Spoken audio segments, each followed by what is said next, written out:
தக்காளி நிறைய சாப்பிட்றதுனால கிட்னி ஸ்டோன் வருதுன்னு சொல்றாங்களே, உண்மையா பொய்யான்னு பார்க்கலாமா? கிட்னி ஸ்டோன்லேயே பார்த்தீங்கன்னா கால்சியம் ஆக்சலேட் தான் வெரி காமன். ஸோ இது எப்படி ஃபார்ம் ஆகுதுன்னா, நம்ம உடம்புல ஆக்சலேட் அதிகமாக இருக்கும் போது யூரின்ல இருக்க கால்சியம் கூட கம்பைன் ஆகி கால்சியம் ஆக்சலேட்டாக ஃபார்ம் ஆகுது. ஸோ இது அதிகப்படியாக இருக்கும்போது கிட்னினால ஃபில்டர் பண்ண முடியாமல் டெபாசிட் ஆகிறது தான் ஸ்டோனாக ஃபார்ம் ஆகுது.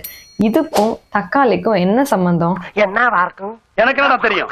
தக்காளி அக்யூஸ் பண்றதே பார்த்தீங்கன்னா அதுல ஆக்சலேட் இருக்கு, அதிகமாக இருக்கு அப்படிங்கிறது தான். கணம் அம்மா ஆய்வாளர் அவர்களே, நீங்க 100 கிராம் தக்காளி எடுத்தாலே அதுல 5 mg ஆக்சலேட் தான் இருக்கு. ஸோ இது மூலமா பெரிய ஸ்டோன்ல ஃபார்மே ஆக முடியாது. யார் ஊருக்குள்ள சொல்லிட்டு இருக்காங்கன்னே தெரியல. கடுப்பேற்றார் மயிலாட். ஆக்சலேட் பார்த்தீங்கன்னா 100 mg வரை எடுக்கலாம். ஸோ இதில் வந்து உங்களுக்கு கிட்னி ஸ்டோன் இருக்குது அப்படின்னா உங்கள் டாக்டர் அட்வைஸ் படி டயட்டில் வந்து இன்க்ளூட் பண்ணுங்கள். அண்ட் கண்டிப்பாக யாருமே வந்து தக்காளியை சாப்பிடவே சாப்பிடாதீங்கன்னு சொல்ல மாட்டாங்க. கண்டிப்பாக போர்ஷனை தான் கம்மி பண்ணுவாங்க. அண்ட் நீங்கள் வந்து தக்காளியை பச்சையாக சாப்பிடாம மோஸ்ட்லி குக் பண்ணி சாப்பிடுங்க. பட் நீங்கள் ஒரு நாளைக்கு வந்து 6 வேளை தக்காளி சட்னி சாப்பிட்டா அதுக்கு நான் பொறுப்பு கிடையாது. என்னிடம் வராதீர்கள் தம்பிகளே, சரி வகுந்து விடுவேன்.